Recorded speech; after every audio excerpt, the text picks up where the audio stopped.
Hi viewers, welcome by to channel. I am Siddhoju Karuna. ఈరోజు breakfast నేను చేయబోయే రెసిపీ ఇది చూసారా? ఇదేం పిండో తెలుసా? దోశ పిండి. ఉలవల రెసిపీ, ఉలవలతో దోశ. నైట్ ఉలవలు ఒక గ్లాస్ పోసుకుంటే అందులో హాఫ్ గ్లాస్ మినపప్పు, హాఫ్ గ్లాస్ బియ్యం పోసి నైట్ సోక్ చేయాలి. 6 hours to 8 hours నానాలి. తర్వాత మార్నింగ్ లేచిన తర్వాత దీన్ని గ్రైండ్ చేసుకోవాలి. గ్రైండ్ చేసుకొని ఒక 1 hour అలాగే పులవనివ్వాలి. ఈ ఉలవల వల్ల మనకు చాలా లాభాలు ఉన్నాయి. ఏంటంటే ఫ్రెండ్స్, చాలా పోషకాలను ఇస్తాయి ఉలవలు. చిన్నపిల్లలకి వడల్లాగా చేసి పెడితే హెల్తీగా ఉంటుంది, ప్లస్ వాళ్ళు ఇష్టంగా తింటారు. అలాగే మనకి ఏమైనా హెల్త్ కాంప్లికేషన్స్ ఉన్నా కూడా వీటి ద్వారా తగ్గడం జరుగుతుంది. ఇందులో మనకి కడుపు ఉబ్బరం కూడా తగ్గిస్తుంది ఉలవలు. వీటిని గుడలుగా కూడా వేసుకొని తినొచ్చు, ఉలవకట్టు కూడా చేసుకోవచ్చు. ఈరోజు నేను చేసే రెసిపీకి ఉలవ దోశకి కాంబినేషన్ పల్లీ చట్నీ. చూసారా? పల్లీ చట్నీ అంటే ఇది ఓన్లీ పల్లీలతోనే కాకుండా పల్లీలు, టమాటో, ధనియాలు, లవంగాలు వేసి పచ్చిమిర్చిలు వేసి చేశాను. బాగుందా ఫ్రెండ్స్?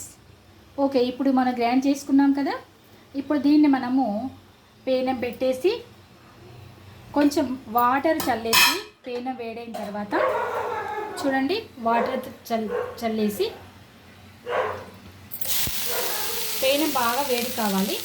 అలా అయితేనే దోశ బాగా వస్తుంది, క్రిస్పీగా ఉంటుంది. ఇప్పుడు మనము దోశని దోశ బ్యాటరీ ఎలా ఉండాలి అంటే కొంచెం ఇలా ఉండాలండి. దోశ మనకు స్ప్రెడ్ అయ్యే విధంగా ఉండాలి. మరీ చిక్కగా ఉండకూడదు, మరీ పలచగా కూడా ఉండకూడదు. ఇప్పుడు ఇలా ఉన్నప్పుడు మనం దోశ వేసిన తర్వాత మంచిగా స్ప్రెడ్ అవుతుంది, బాగా కాలుతుంది. ఓకే ఫ్రెండ్స్, చూడండి.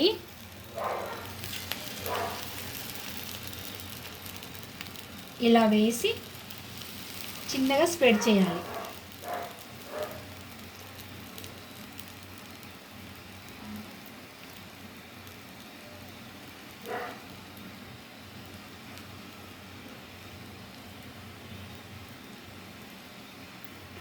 ఇలా వేసిన తర్వాత కొంచెము కాలిన తర్వాత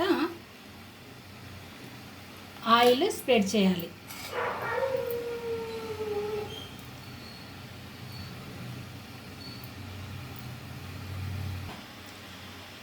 ఓకే, కొంచెం కాలిపోయింది. అప్పుడు మనము ఆయిల్ స్ప్రెడ్ చేయాలి దీనిపైన.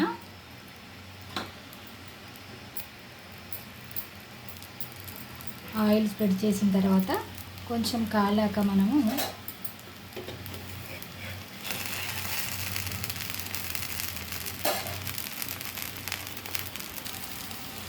నూనె వేసి కాగిన తర్వాత దోశ టర్న్ చేయాలి. ఓకే ఫ్రెండ్స్, వేడి వేడి దోశ రెడీ అయిపోయింది. ఇది మీరు కూడా నచ్చితే చేసుకోండి. చాలా బాగుంటే కామెంట్ చేయండి. ఇలాగే అన్ని దోశలు ఇలాగే వేసుకోవాలి. లైక్ చేయండి, సబ్స్క్రైబ్ చేయండి. ఓకే.